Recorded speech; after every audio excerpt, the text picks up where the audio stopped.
हम लोग श्रीमद् भागवतम के तीसरे स्कंद के 29वें अध्याय के 27वें श्लोक को पढ़ रहे हैं। इसके ऊपर आज दूसरा सत्र है। तो भगवान यहाँ पर बता रहे हैं कि इससे पहले श्लोक में बताया है कि जो अपने में और दूसरे के शरीर में थोड़ा सा भी भेद देखता है तो उसमें मैं मृत्यु का तीव्र भय, उल्बणम भय, उसकी सृष्टि मैं स्वयं करता हूँ। मतलब समझना चाहिए कि भगवान सृष्टि कर रहे हैं तो हम क्यों उसको नष्ट नहीं कर सकते हैं? क्योंकि भगवान कर रहे हैं। जब भगवान सृष्टि कर रहे हैं तो फिर मैं उसको नष्ट नहीं कर सकता, क्योंकि वो मेरी सृष्टि नहीं है। समझ में आ गया ना बात? इसलिए भगवान को अप्रसन्न करने का कार्य नहीं करना चाहिए। क्या अप्रसन्न करने का कार्य था बताइए? अपने शरीर में और दूसरे के शरीर में भेद देखना। मतलब भाई जिस चीज से मुझे दुख मिलता है सामने वाले को मिलता है, तो मुझे वो कार्य नहीं करना है कि जिससे सामने वाले को दुख हो, कष्ट हो। तो अब यहां पर हम लोग पहले श्लोक को देख लेते हैं। क्योंकि ऐसा महान नुकसान है, इसीलिए व्यक्ति को, मुझको, भगवान कह रहे हैं मुझको, उनको दान के द्वारा, मान के द्वारा, मैत्री के द्वारा और अभिन्न चक्षुषा के द्वारा, अभिन्न दृष्टि के द्वारा, सम दृष्टि के द्वारा मेरी पूजा करनी चाहिए। वो मैं कौन हूं? तो कहते हैं मैं सभी जीवों में घर बना करके बैठा हूं। ये बात बोलो, मेरे पीछे बोलिए। अथ माम सर्वभूतेषु भूतात्मानं कृतालयम् अर्हये दानमानाभ्याम् मैत्रेयाभिन्नेन चक्षुषा। वरुण प्रभु नोट्स बना रहे हैं क्या? नोट्स बना रहे हैं कि ऑफिस से काम कर रहे हैं? लगता है श्लोक शब्दों का शब्दार्थ याद कर रहे हैं। ठीक है। अथ मां सर्वभूतेषु भूतात्मानं कृतालयम् अर्हये दानमानाभ्याम् मैत्रेयाभिन्नेन चक्षुषा। अथ मां सर्वभूतेषु भूतात्मानं कृतालयम् अर्हये दानमानाभ्याम् मैत्र्याभिन्नेन चक्षुषा। अथ मतलब, अब हम जो टीका लेंगे, अथ का अर्थ है अथवा, क्योंकि टीका इस तरह से शुरू हुई थी चक्रवर्ती पाद की, भाई आपने कहा दूसरे को भूखा है उसको देना चाहिए खाना, तो अब दुनिया के सारे भूखे हमारे पास आ जाएंगे। तब कहीं समाचार हो कि फ्री खाना बट रहा है तो सब लोग आने लग जाएंगे, तो कहाँ तक सबको खिलाएंगे हम रंती देव की तरह? तो कह रहे ठीक है, अथ मतलब अथवा, यानी कि ठीक है तुम सभी को भोजन नहीं दे पा रहे हो, लेकिन यथा योग्य दान के द्वारा, सम्मान के द्वारा, मैत्री के द्वारा और समदृष्टि के द्वारा तुम्हें मेरा सत्कार उनमें करना चाहिए। ये बात बोली गई थी। श्लोक के बाद से समझ लीजिए, अथ का अर्थ अथवा या अथ का अर्थ अतएव, दोनों अर्थ है।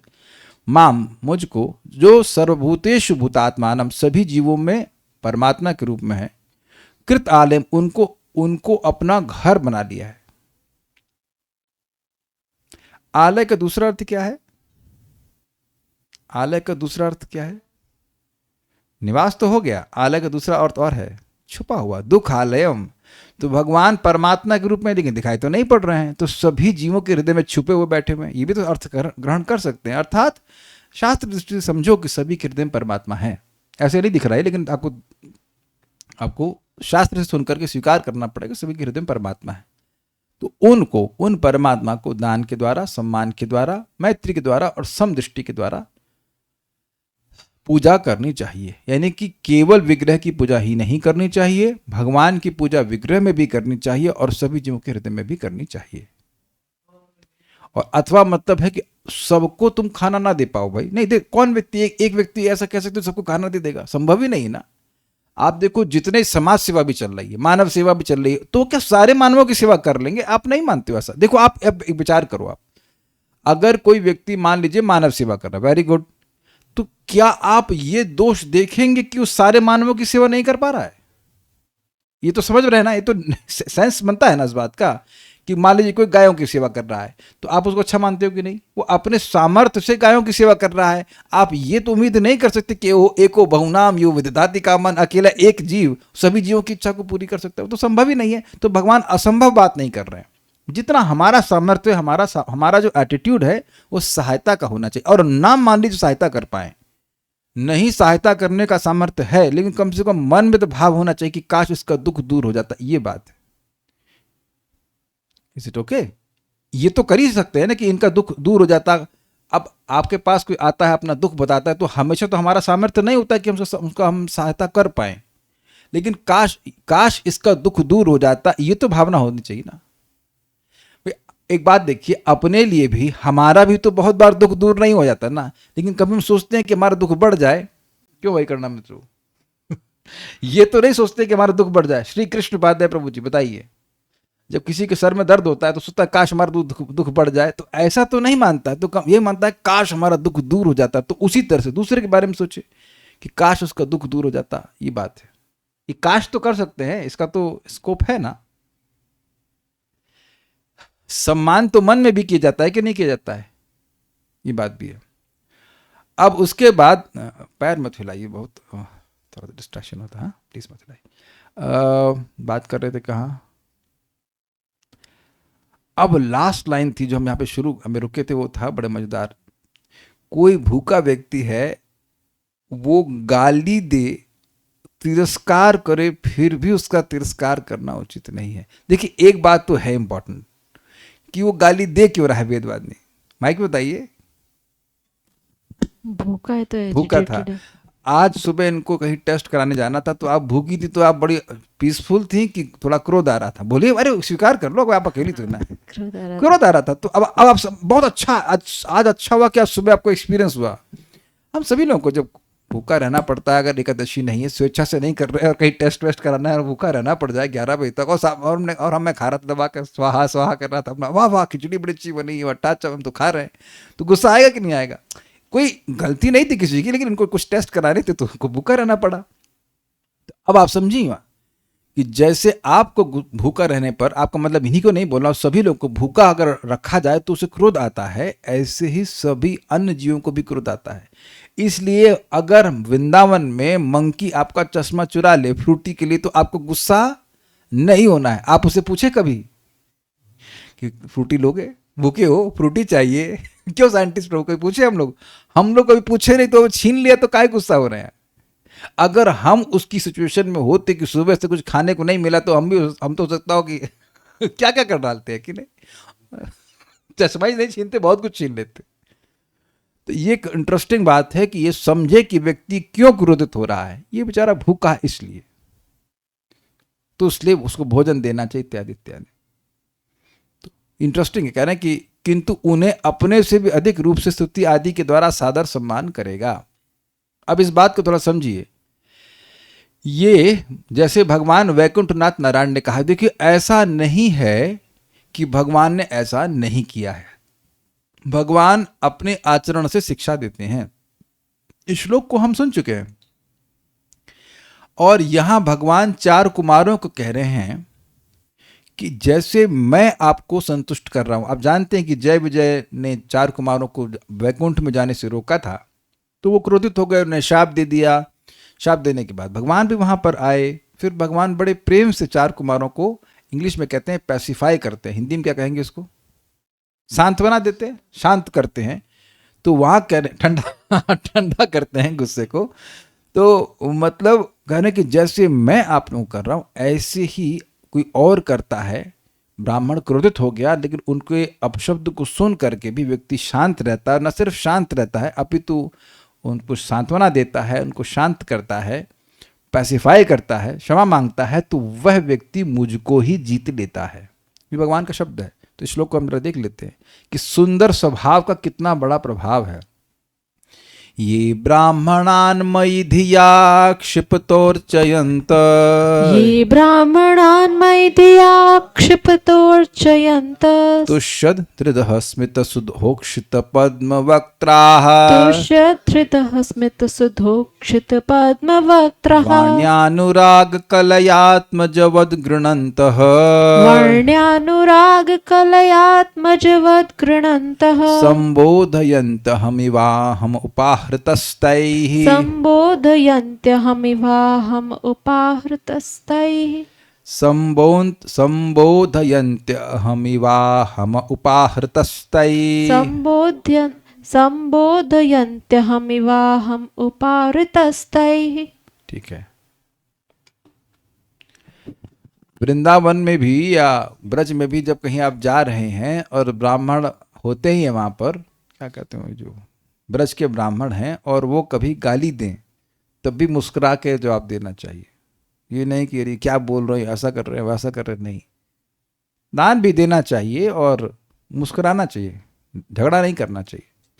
श्रीमद् भागवत 3:16-11 तो हम लोग ये पहले पढ़ चुके हैं, अब इसको देखते हैं अनुवाद क्या है। दूसरी ओर ऐसे लोग जो हृदय में पुलकित रहते हैं और अमृत तुल्य हंसी से आलोकित अपने कमल मुखों से, मतलब उनकी जो मुस्कान है वो अमृत के समान है और वो उनकी मुख को प्रकाशमान चमकार प्रदान कर रही है, उससे ब्राह्मणों द्वारा कटु वचन बोलने पर भी उनका आदर करते हैं, वे मुझे मोह लेते हैं। और आपको याद होना चाहिए कि जय विजय ने ऐसा ही किया था। यद्यपि ब्राह्मणों ने जय विजय को शाप दिया था, लेकिन वो तो भगवान के अनुचर हैं, तो वो क्षमा मांगे थे। अगर आप उस सेक्शन को पढ़े हैं ना, तो नंबर दिया गया है 3:16 को, आप पढ़ लीजिएगा। 3:16-15 सब उसी में सब बात आई थी। तो वो कह रहे हैं कि वे मुझे मोह लेते हैं। भगवान स्वयं कह रहे हैं दे कॉन्कर माई हार्ट।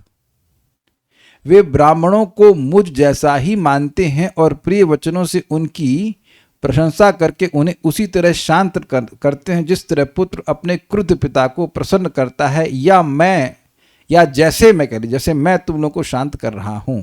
तो मतलब भगवान के पार्षदों को इन्होंने शाप दिया, 4 कुमारों ने, लेकिन भगवान आकर के झगड़ा नहीं किए। वह ब्राह्मणों का गुणगान कर रहे हैं और इनको भी पैसिफाई कर रहे हैं, शांत कर रहे हैं। देखिए अब भगवान से श्रेष्ठ तो कोई है ही नहीं। तो सोचिए कि एक बात आ रही है ना कि भगवान भी अपने से छोटे व्यक्ति के द्वारा तिरस्कार होने पर भी उसको शांत कर रहे हैं। तो आप कहेंगे भगवान का तिरस्कार तो किया नहीं। आप देखिए इस जगत में कोई मंत्री होता है, उसे गुंडा होता है। गुंडा मतलब गुंडा चेले होते हैं ना, चेले चीपड़े होते हैं, उनको पाल रहे होते हैं।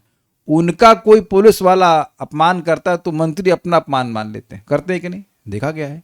भगवान के पार्षद तो गुंडे हैं नहीं, बहुत अच्छे, उनसे अच्छा आचरण किसका हो सकता है भगवान के पार्षदों का। उनको इस प्रकार का शाप देना तो भगवान क्रुद्ध हो सकते, तुम्हारी इतनी हिम्मत कि हमारे धाम में आकर हमारे अनुचरों को तुम शाप देते हो, इत्यादि इत्यादि। वो शाप दे सकते थे इत्यादि, लेकिन वह ना करके भगवान बहुत ही क्या कहते हैं, सुहृदय से, बहुत सुंदर हृदय से उनको सांत्वना प्रदान कर रहे हैं। और बड़ी सुंदर बात यहाँ पे कही कि ब्राह्मणों में और भगवान में कोई भेद नहीं दिखता, मतलब इनको संतुष्ट कर रहे हैं तो भगवान को संतुष्ट कर रहे हैं। तो थीम समझ में आ रही होगी कि कोई भी जीव है उसमें भगवान कृतालयम, भगवान वहाँ बैठे हुए हैं, तो उसको दुख देने से भगवान प्रसन्न नहीं हो सकते हैं, ये बात है। तो उसको भी प्रसन्न करने अपना यथाशक्ति प्रयास करना चाहिए, तो ये बात है। लेकिन देखिए हमें अपना विवेक रखना होगा। आप भागवतम क्लास में जा रहे हैं और कोई व्यक्ति कहे कि अब चलो किसी और काम को करने चलते हैं, भौतिकतावादी कार्य, तो आप उसको प्रसन्न करने के लिए बाध्य नहीं है। सो इतना विवेक रखना चाहिए कि क्या करना है, ये विवेक आपको रखना पड़ेगा। उसके लिए डिटेल हम नहीं जाएंगे, वो सिद्धांत आपको समझ में आना चाहिए कि संतुष्ट करना है, लेकिन आप अपना भक्ति डिस्टर्ब करके नहीं। अभी कोई मान लीजिए मुझसे कह प्रभु जी आपसे फ़ोन पे बात करनी है, काउंसलिंग लेना है, तो मैं काउंसलिंग दूंगा कि क्लास दूंगा। तो इट्स अंडरस्टूड कि you have to have that discrimination कि कब क्या करना है, ठीक है, ओके। उन्हें अपने समान, अर्थात अपने समान, फिर कह रहे हैं मैत्र्या अभिन्नेना, मित्रता के साथ अविदीर्ण और अकुटिल भाव से समादर करेगा। ये क्या शब्द है? विदीर्ण मतलब काट देना, काट छाट देना, और अविदीर्ण मतलब नहीं काटना। तो ये क्या मतलब है काटना नहीं काटना? देखिए, ये अभिन्नेना की व्याख्या है। अभिन्न का मतलब होता है अपने से भिन्न नहीं, भिन्न मतलब अलग, और विदीर्ण मतलब अलग। तो अविदीर्ण मतलब जो अलग नहीं, उसलिए अभिन्न। मुझे रसगुल्ला अच्छा लगता है तो काले कृष्ण प्रभु को भी अच्छा ही लगता होगा। एटलीस्ट पूछ तो लो कि उनको अच्छा लग रहा है कि लगता, ना लगता हो अलग बात है, लेकिन ये तो सबको अच्छा लगता है। पूछ लो भाई, कुछ समझ रहे हैं? जिससे मुझे सुख मिल रहा है सामने वाले को भी सुख मिलता है। आप किसी की प्रशंसा करते हो तो उसको अच्छा लगता है, किसी को आप डांटते हैं तो उसे खराब लगता है। सॉरी, अपने को डांटते हैं, डांट पड़ती तो खराब लगता है, अपनी प्रशंसा होती तो अच्छा लगता है लोगों को। तो कम से कम अगर कुछ करेक्शन भी देना, इट कैन बी मेलोड। आप समझ रहे हैं? मेलो समझते हैं, मतलब उसको सॉफ्ट करके दिया जाए, थोड़ी धार कम कर दी जाए। और ऐसा नहीं करना चाहिए कि कोई व्यक्ति का his heart should not break. बहुत अच्छी बात हमको एक भक्त ने बताई थी, correction should be sparingly given and lovingly given. Who does that? समझ में आया आपको मेरी बात? अब हिंदी में तो आएगा नहीं वैसा, लेकिन पहले एक बार फिर से इंग्लिश में रिपीट कर देता हूँ। Correction must be sparingly given, मतलब टोका टाकी थोड़ी करी जानी चाहिए, बहुत ज्यादा नहीं।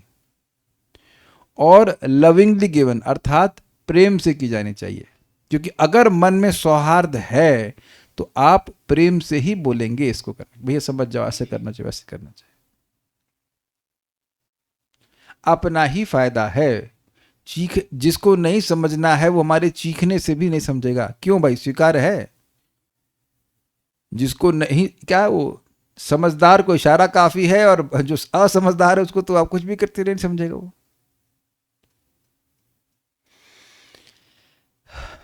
तो खैर बात यह है कि दूसरे को कटु वचन नहीं बोलने चाहिए, कटु व्यवहार नहीं करना चाहिए, और भी किसी तरह से कटु चीज नहीं देनी चाहिए, करेला भी नहीं देना चाहिए।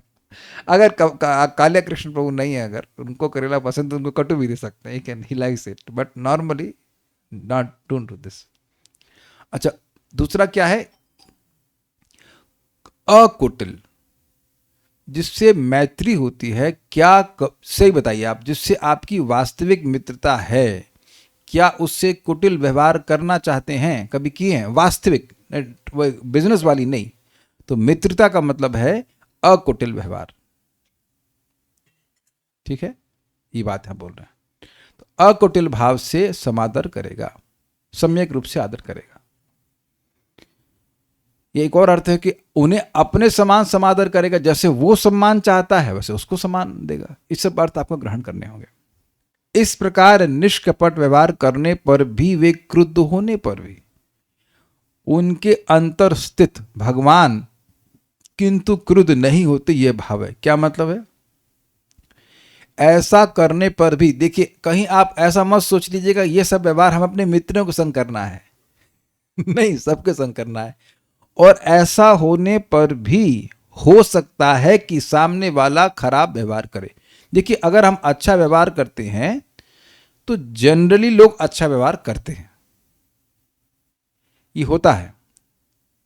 हाथा से मत रखिए, जनरली अच्छा व्यवहार करते हैं कि नहीं करते? अगर आप बच्चे से मीठे से बोले, लेकिन फिर भी कुछ लोग ऐसे होते हैं जो कहते हैं, हिंदी में खौकिया के बोलते हैं। खौकिया ना समझते से बंदर खौकियाता है ना, ऐसे करते। तो आप मीठा भी बोलेंगे तब भी वह खराब बर्ताव करेंगे। कोई विरोध है? किसी का विरोध नहीं है ना। अच्छा, किसी को ऐसा अनुभव ना हुआ हो तो बताइएगा कि आप मीठा बोले तब भी सामने वाला गरिया रहा है बहुत। तो अब समझना चाहिए कि वो भले ही गर्म हो रहा है, लेकिन अंदर बैठे परमात्मा गर्म नहीं हो रहे हैं। वो केवल अब आपकी परीक्षा है कि भाई ये ऐसे बोल रहा है, तब क्या कर बर्ताव करेंगे ना। ये सब आसन पे बैठकर बोलना बड़ा आसान होता है, लेकिन प्रैक्टिकल करने में थोड़ा सा दिक्कत होती है। लेकिन मैं आपको बता रहा हूँ, मैंने क्या अभ्यास करता हूँ कि कोई गाड़ी ट्रैवल कर रहे हैं, कुछ हो गया, कोई गाली दे रहा है, अरे क्या कर रहा है, वो कर रहा है, तो चुप होकर के आगे बढ़ जाइए। Because a waste of time, basically it's a waste of time. आप झगड़ा करके किसी को सॉल्व नहीं करते। आज तक झगड़ा करके कभी सॉल्व हुआ है? कुछ सॉल्व नहीं होता। झगड़ा के बाद वो पीछे सीज फायर करते हैं, तो पहले सीज फायर कर लेते। फायर क्यों पहले खोला आपने? लेकिन नहीं, झगड़ा करेंगे। आप लोगों ने कभी झगड़ा करके कुछ सॉल्व किया है क्या? Please raise hands. और उसके बाद एक ऐसे लिखना कि क्या सॉल्व किया आपने। एनीवन? नहीं, ऐसे हो सकता मैं अपनी बात बोलते जा रहा हूँ और मतलब ऐसे ही मैं बोल रहा हूँ, इज इट नॉट? देख लो दूर दूर तक किसी शहर में सॉल्व हुआ हो, झगड़ा जीतना हुआ ना, सामने वाला मट्टी में मिल जाए एकदम, है ना, तब अब तब सॉल्व हुआ है कि नहीं? It is not, that is not solution. अरे अनंत प्रभु भी हैं आज तो, वाओ, ओके, तो आपको लग रहा है कथा का रस मिल गया है, वेरी गुड। तो ये विचारणीय बात है कि ऐसे नहीं करना चाहिए। एक बात आप विचार कीजिएगा कि जब हमारा सौहार्द होगा किसी के प्रति तो हम कुटिल व्यवहार नहीं कर सकते।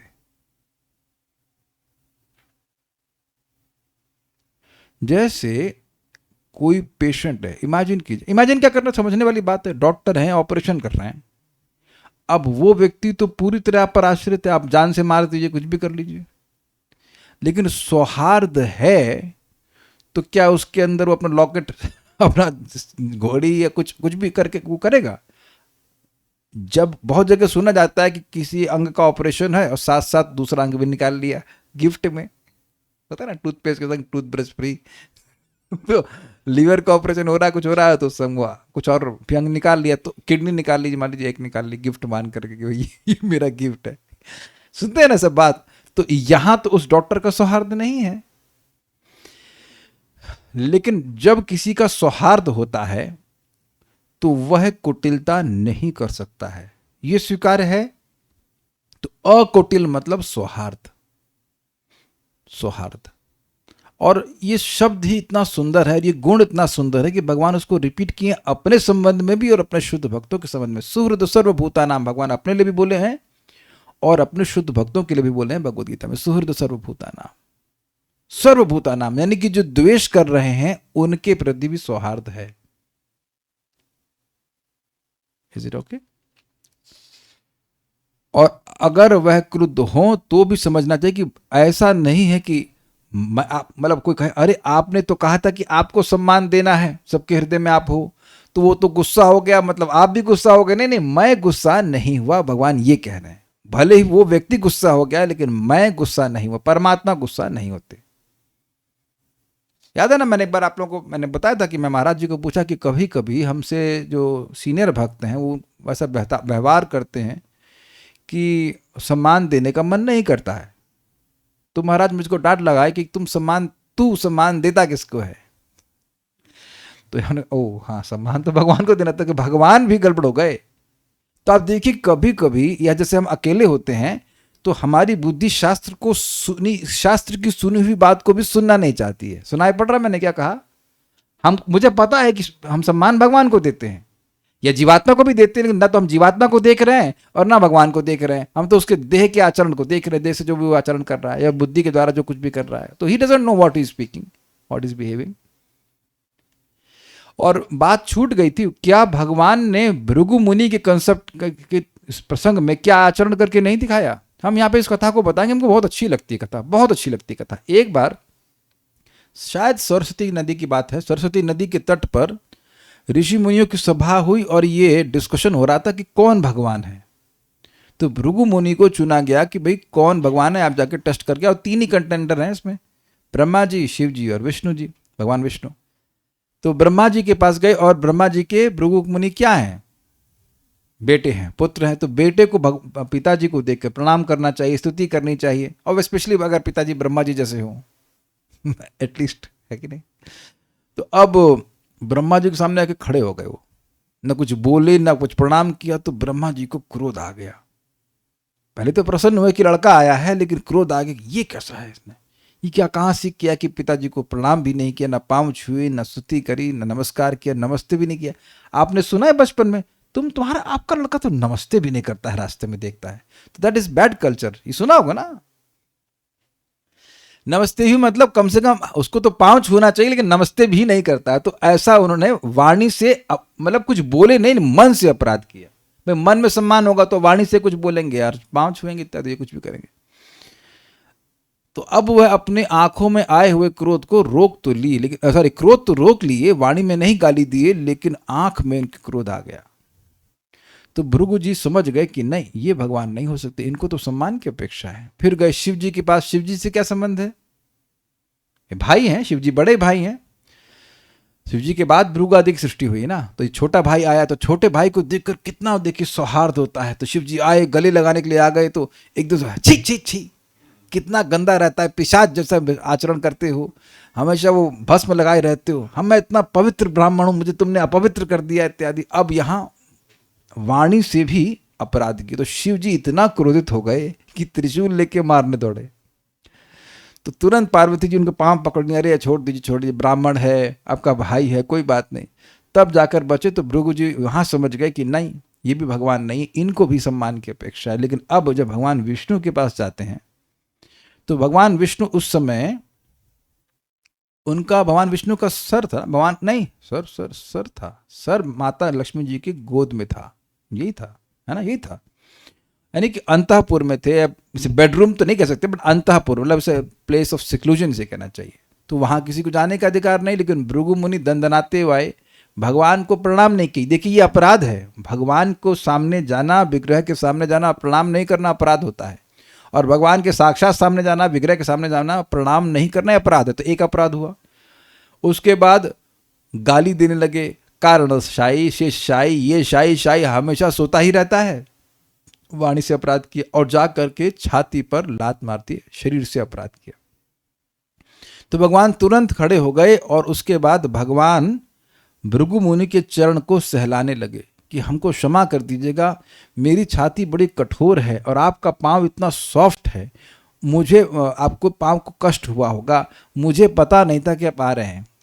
अब ये भी आश्चर्य की बात है, भगवान को तो सब पता है, बट एनीवेज भगवान अपने वाणी से बोल रहे हैं कि मुझे पता नहीं था कि आप आ रहे हैं, नहीं तो मैं आपका स्वागत के लिए आ जाता। तो इस प्रकार से भगवान ने किया। इसमें बड़ी इंटरेस्टिंग बात है कि जब भगवान क्रुद्ध नहीं हुए, जैसा कि अन्य दो देवता हुए थे, तो ये उनके सत्वगुण का लक्षण है कि वो खुद गुस्सा नहीं हुए, यदि इतना अपराध हुआ है फिर भी। और जब भगवान ये सोच रहे हैं कि अपराध भृगु मुनि के द्वारा नहीं अपितु मेरे द्वारा हुआ है, तो ये उनकी दिव्यता का लक्षण है, त्रिगुणातीत होने का लक्षण है। चक्रवर्ती पास समझा रहे हैं, समझिए बात। दो बात है ना, खुद क्रोधित नहीं हुए, क्रोध पी गए या क्रोधित नहीं हुए, एक अलग बात है। लेकिन ये सोचना कि अपराध भृगु मुनि से नहीं मुझसे हुआ है, ये उनके त्रिगुणातीत होने का लक्षण है।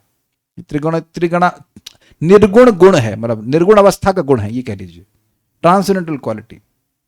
भगवान का क्या दोष था? कोई दोष नहीं था। तो वहां भृगु मुनि रोने लगते हैं और समझते हाँ यही भगवान, इन्हें किसी से कुछ भी नहीं चाहिए। तो मैं ये बात क्यों बताई कि भगवान इस आचरण से दिखा रहे हैं कि कोई व्यक्ति खराब बर्ताव करे तो भी कैसे व्यक्ति को सहन करना चाहिए, बल्कि प्रसन्नतापूर्वक उनको पैसिफाई करना चाहिए, शांत करना चाहिए। ये बात भगवान श्री कृष्ण ने महाराज नृत्य की कहानी में बताई है, उसको हम यहाँ पे नहीं बता रहे, लेकिन वहां भी बता रहे हैं कि ब्राह्मण का अपमान नहीं करना चाहिए। और केवल ब्राह्मण ही नहीं, किसी का भी अपमान हमें नहीं करना चाहिए। फायदा हमारा बहुत बड़ा है। और एक और बात समझ लीजिए कि मृत्यु की भय की बात तो है ही, साथ साथ इस जन्म इसी समय भी आप देखेंगे कि मन में बड़ी शांति रहती है। किसी एक भी दिन हम अगर ऐसा बिता दें कि किसी का अपमान ना करें तो बहुत लाभ होगा। परम पूज्य राधानाथ महाराज बड़ी सुंदर बात कह रहे थे कि मान लीजिए कि मंदिर में कोई व्यक्ति है जो आश्रम में रहने योग्य नहीं है, और आपको उसे कहना है कि बाबा आप जाइए, तो वहां भी उसका अपमान करके नहीं बोलना है। आप उनको बोले कि देखिए अब आपको आश्रम छोड़ना पड़ेगा और इसके संबंध में हम कुछ भी नहीं कर सकते, so you are still firm, you are not approving whatever disbehaviour, नहीं whatever misbehaviour they are doing. ऐसा नहीं कि वो जो गलत आचरण कर रहे हैं उसका अनुमोदन कर दीजिए, ऐसा नहीं है। लेकिन उनको अगर बाहर जाने के लिए भी कह रहे हैं तो सम्मान पूर्वक है कि नहीं, हम आपको अब नहीं रख सकते हैं, आप जाइए यहाँ से, आपको जाना होगा, क्योंकि अन्य भक्त उससे प्रभावित हो रहे हैं या जो भी है। Still you give respect, it will help us. इसका मतलब यह नहीं कि जो व्यक्ति गलत आचरण कर रहा है उसका हम अनुमोदन कर रहे हैं, यह नहीं कह रहे हैं, लेकिन भगवान उसके हृदय में, उसका सम्मान हमें करना चाहिए। आई होप थोड़ा सा बैलेंस कर पा रहे होंगे, ठीक है। तात्पर्य, लोगों की यह भ्रांति नहीं होनी चाहिए कि चूंकि परमात्मा हर प्राणी के हृदय में वास करता है, इसलिए व्यष्टि आत्मा अर्थात इंडिविजुअल आत्मा उसके तुल्य है, यानी आत्मा परमात्मा के बराबर नहीं है। और यही लोग सोचते हैं मानव सेवा माधव सेवा, ऐसा कर देते हैं, ऐसा नहीं है। परमात्मा तथा आत्मा की समानता निर्विशेषवादियों की मन की उपज है, जो सबको बराबर मानते हैं। यहाँ स्पष्ट उल्लेख है कि आत्मा को भगवान के संबंध में ही मान्यता देनी चाहिए। मतलब आत्मा का सम्मान इस दृष्टि से है कि वह भगवान का अंश है, ना कि भगवान। जैसे कोई बहुत बड़ा व्यक्ति होता है तो उसके बेटे को भी सम्मान मिलता है उसके संबंध में, उसका बेटा है इसलिए, इंडिपेंडेंटली नहीं। स्वीकार है? ठीक है। आत्मा की पूजा विधि यहाँ इस प्रकार बताई गई है कि या तो दान देकर या पृथकतावादी दृष्टिकोण से मुक्त होकर मैत्री भाव से आचरण किया जाए। मतलब अगर दान देने की जरूरत है तो दान देने की जरूरत है और दान देने का सामर्थ्य है तो दान दीजिए।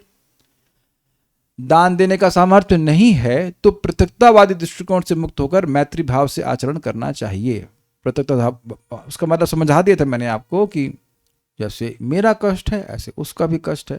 मैत्री भाव से, सौहार्द भाव से हमें सहायता करने का प्रयास करना चाहिए। कभी कभी निर्विशेषवादी बेचारे आत्मा को दरिद्र नारायण के रूप में मान लेते हैं, जिसका अर्थ है भगवान नारायण दरिद्र यानी गरीब हो गए हैं। यह विरोधाभास है। क्यों? क्योंकि भगवान सर्व ऐश्वर्यों से परिपूर्ण है। वे किसी दरिद्र आत्मा के साथ अथवा पशु तक के साथ रहना स्वीकार कर लेंगे, किंतु उसका अर्थ यह नहीं है कि वे दरिद्र हो गए। थोड़ा समझिए बात क्या है। बात यह है कि जब वो दरिद्र नारायण कह रहे हैं तो वो नारायण किसको मान रहे हैं? काली कृष्ण किसको मान रहे हैं? उधर ही चलता है ना आप लोग की तरफ। उस मनुष्य को दरिद्र मान रहे हैं और मान क्या रहे हैं? वो है ही दरिद्र दरिद्र है, लेकिन वो नारायण नहीं है। पूजा माता जी, आप तो इनकम टैक्स ऑफिसर हैं, आप कभी किसी दरिद्र अरबपति के यहां भी रेड मारने गई हैं? दरिद्र अरबपति वो कहे मैं तो बहुत दरिद्र हूं, तो आप कहेंगे जरा दिखाइए अपने क्या कहते हैं उसको, साल भर की इनकम को दिखाइए, कितने दरिद्र हैं आप। कोई दरिद्र लखपति हो सकता है, तो जब दरिद्र लखपति नहीं हो सकता है तो दरिद्र लक्ष्मीपति कैसे हो सकता है? मानेंगे आप बात? तो अब देखिए, सामान्य लोगों के पास सोचने की कोई क्षमता नहीं होती, इसलिए वो मान लेते हैं कि हाँ भाई दरिद्रों में ही नारायण है। नारायण तो इसका मतलब अच्छा, तो नारायण अगर दरिद्रों में ही है तो फिर अमीरों में कौन है? अमीरों में भी नारायण है कि नहीं? तो दरिद्र कभी नारायण नहीं हो सकता। नारायण सब जगह हो सकता है, लेकिन दरिद्र नारायण नहीं हो सकता, और ना ही नारायण दरिद्र हो सकता है। ना तो दरिद्र नारायण हो सकता है, मतलब जो दरिद्र इंसान है वो नारायण नहीं हो सकता है, और न ही नारायण कभी दरिद्र हो सकता है। समझ रहे ना दोनों बातें, क्योंकि लक्ष्मीपति हैं। अब आप देख रहे हैं कि बड़ी गंभीर बात है। देखिए, सामान्यतः लोगों में विचार करने की शक्ति नहीं होती, स्वीकार्य है ये बात। आचरण करने की शक्ति होती, स्वीकार्य है। उठेंगे तो सब लोग उठना शुरू कर देंगे। अगर लीडर सुबह उठ रहा है तो चेले भी सुबह उठेंगे अगर लीडर कोई कपड़ा पहन रहा है तो उसी तरह कपड़ा जो है चेले भी पहनने लगते हैं। विचार नहीं करते, एंड इट्स एब्सोल्युटली ओके। लेकिन जो विचार करने वाला है उसको विचार करना चाहिए कि हम ऐसा बात ना बोलें जिससे लोग गलत आचरण करने लग जाएं। गरीबों की हेल्प करने के लिए मनाही नहीं है, लेकिन गरीबों को भगवान नहीं मानना है, ये बात है। भगवान के संबंध में देखना चाहिए कि इनकी हम सहायता करते हैं तो भगवान हमसे प्रसन्न हो। और वस्तुतः भगवान की भक्ति के बिना तो सभी दरिद्र हैं। देखिए, ये थोड़ा समझ लें इस बात को। हर व्यक्ति कुछ भी कर रहा है तो उसके पीछे एक सिंपल उद्देश्य है कि वह सुखी हो जाए, स्वीकार्य है। और सुख का मतलब संतुष्टि होती है। तो एक बहुत सिंपल बात समझ लीजिए कि मन को जब तक उसका वास्तविक विषय नहीं मिलेगा वो संतुष्ट नहीं होगा। स्वीकार्य है ये सब बातें? एकदम क्लियर समझ में आ रही हैं? तो मन के वास्तविक विषय कौन है? श्री कृष्ण। श्री कृष्ण का नाम, रूप, गुण, लीला। जब तक वो नहीं मिलेगा वो दरिद्र ही कहलाएगा, वो दुखी होगा, क्योंकि उसको मन की संतुष्टि रूपी धन कभी मिला ही नहीं। सबको समझ में आ रहा है? केवल बोलने की बात है सब लोग, क्योंकि देखिए यहां पर ऐसा नहीं है इस क्लास में वही लोग आ रहे हैं जिनके पास खाली 5 रुपए है बैंक में, या वो भी नहीं। लेकिन आप जान रहे कि कितना भी धन हो, अगर भक्ति नहीं करेंगे तो संतुष्टि एक ड्रॉप की नहीं, तो सब तो भिखमंगे होगा कि नहीं होगा? Basically we are begging for satisfaction, है कि नहीं? हर व्यक्ति सुख का भिखारी है, सुख की भीख मांग रहा है।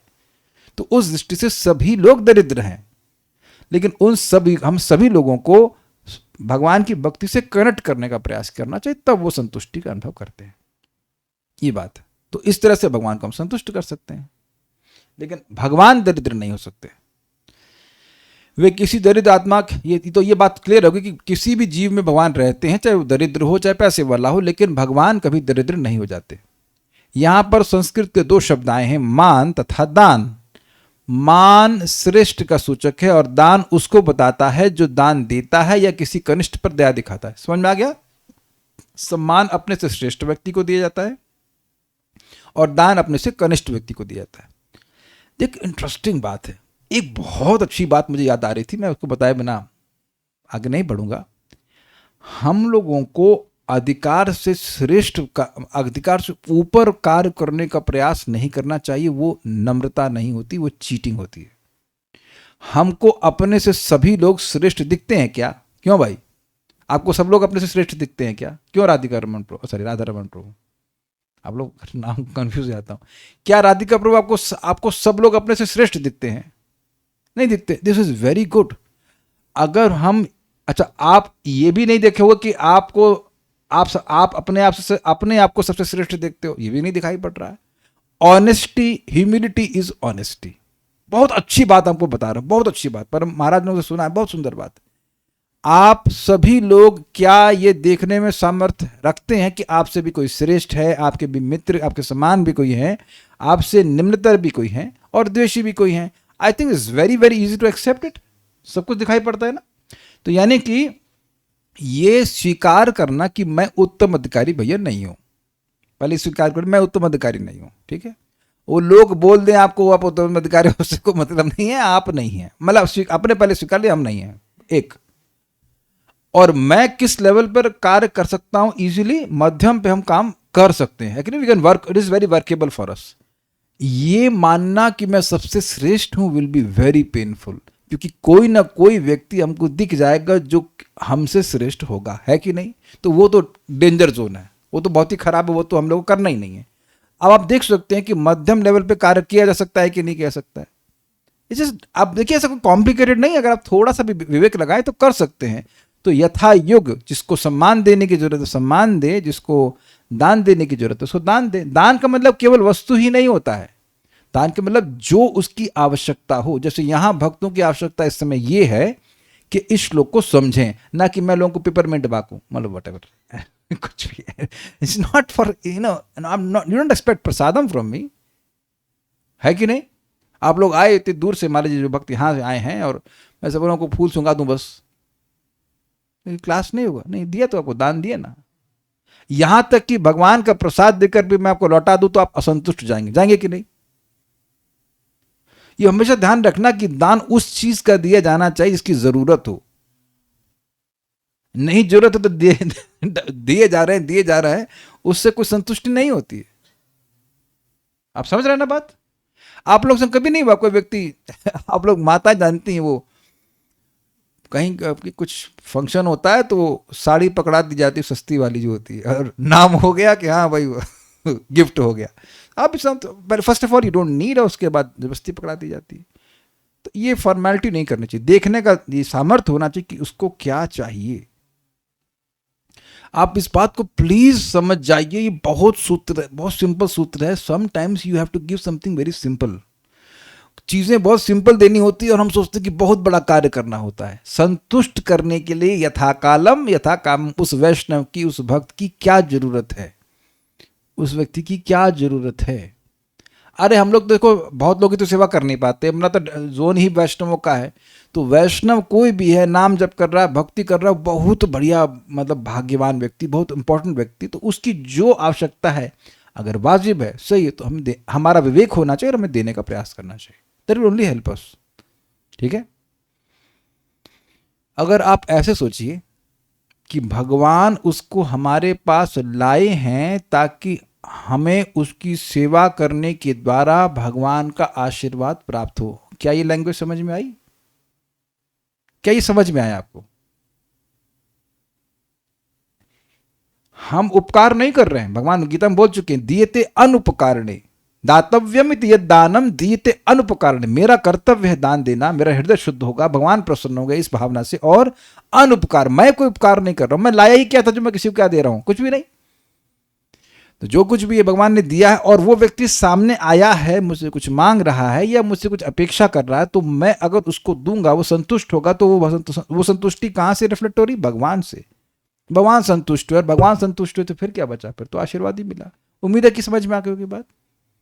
ठीक है, जब हम कहाँ गया? हाँ, जब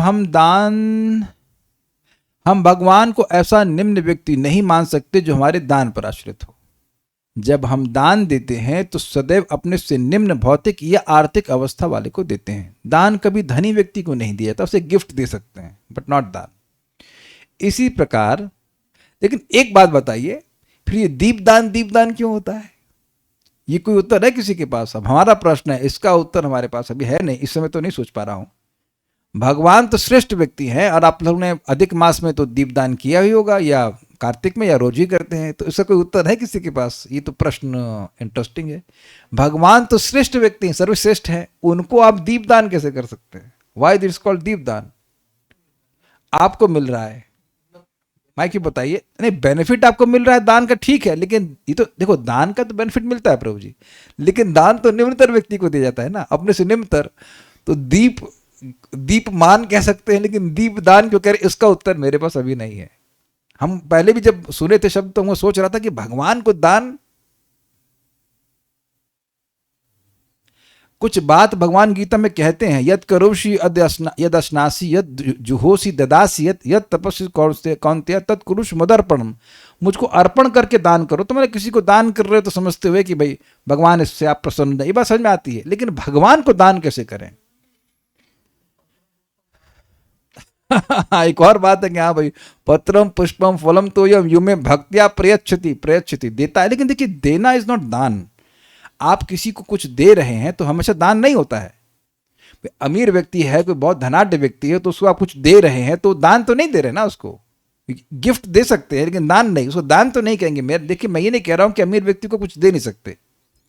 अमीर व्यक्ति को उसके सेवक जो है कुछ देते हैं ना, खाना बना करके बहुत सारी चीज देते हैं, लेकिन दान कर रहे हैं। तो ये हमारे पास उत्तर नहीं। महाराज से पूछेंगे दीपदान क्यों, दान कैसे? I have no idea, but सिद्धांत तो यही कि दान आप अपने से निम्नतर व्यक्ति को देते हैं। जब हम दान देते हैं तो ये हो गया। तो प्रपात बोले ना, जब हम दान देते हो सदैव अपने से निम्न भौतिक या आर्थिक अवस्था वाले को देते, तो भगवान तो ऐसे है नहीं। दान कभी धनी व्यक्ति को नहीं दिया जाता। इसी प्रकार अप्रत्यक्षतः बताया गया है कि मान या आदर श्रेष्ठ को दिया जाता है, जबकि दान अपने से निम्न को। तो स्पष्ट है, श्रेष्ठ व्यक्ति को मान दिया जाए भाई और निम्नतर व्यक्ति को दान दिया जाए, तो स्पष्ट है। अपने कर्म फलों के अनुसार जीवात्मा धनी या निर्धन हो सकता है, किंतु परमेश्वर अपरिवर्तित रहा आता है, वह तो सदैव 6 ऐश्वर्यों से संपन्न रहता है। जीवों के प्रति संभाव रखने का अर्थ यह नहीं है कि उस जीव के साथ भगवान जैसा व्यवहार बरता जाए। दया तथा मैत्री का अर्थ यह नहीं है कि किसी को झूठे ही परमेश्वर के उच्च पद तक उठा दिया जाए। तब एक विचार कीजिए कि अगर कोई व्यक्ति है, उसको आप जरूरत से ज्यादा सम्मान दे रहे हैं, तो क्या उसका सम्मान है कि अपमान? आप ये बता दीजिए। मान लीजिए मैं किसी भक्त को कहूं कि आप तो उच्च कोटि के साधक हैं, आप तो दिन रात नाम में डूबे रहते हैं। अभी मैं नाम ले लूंगा तो आप जान रहे हैं मजाक में बोल रहा हूं, तो आपने सीरियसली नहीं लेंगे, लेकिन अगर ऐसा किया जाए तो ये अपमान हुआ कि नहीं? टॉन्ट, एग्जैक्टली टॉन्ट ही लगेगा। तो ये लोग समझ नहीं पाते हैं। महाराज तो कई बार इस पे डांट लगाते हैं। परम पूज्य राधा गोविंद महाराज की सामान्य व्यक्ति है, वो परात्पर ब्रह्म और ये वो सब बोलना शुरू कर दे रहे हैं। तुमको पता ही नहीं कि क्या है। गुरु जी को सीधे भगवान बनाना शुरू कर दिया। सावन के महीने में श्री कृष्ण भगवान को राधा रानी के साथ झूले में झुलाते हैं, तो महाराज बता रहे थे कहीं किस स्थान पर गुरु जी झूले बैठ गए और वो कृष्ण बनकर उनके जो शिष्य है उनको झूला झुला रहे हैं।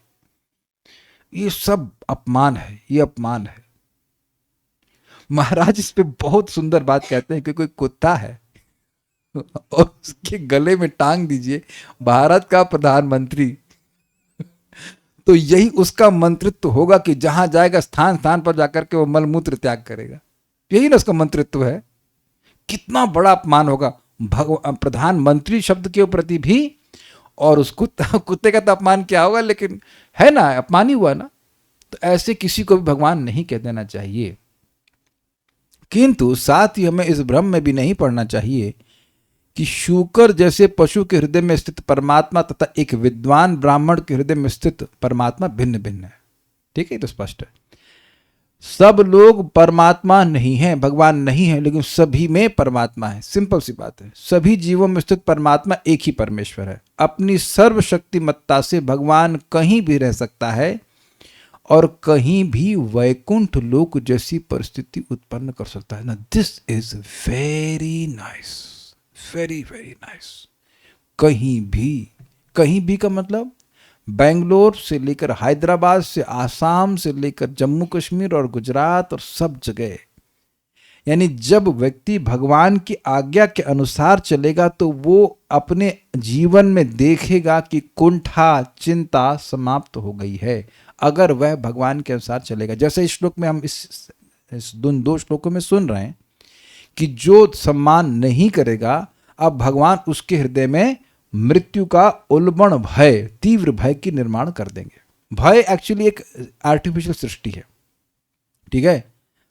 और जैसे कि स्वप्न में लगता है ना, बहुत सारी चीजें स्वप्न भी आर्टिफिशियल होता है, इसी प्रकार से आर्टिफिशियल सृष्टि है, भगवान कर देते हैं, लेकिन आर्टिफिशियल लगता नहीं है आर्टिफिशियल लेकिन लगता नहीं है, भगवान की इच्छा से चल रहा है। लेकिन अगर कोई भगवान के अनुसार चलता है तो वह वैकुंठ का में रहने का अनुभव करेगा। इनकंसीवेबल लग रहा है लेकिन ऐसा है। सम्मान देने की भावना से सम्मान करना सीखना चाहिए, यही उनकी अचिंत शक्ति। क्योंकि अभी आप क्यों काले कृष्ण पर आप सोच नहीं रहे इस समय कि ऐसा कैसे हो सकता है? सोच रहे थे ना, यही ये नहीं सोच रहे थे?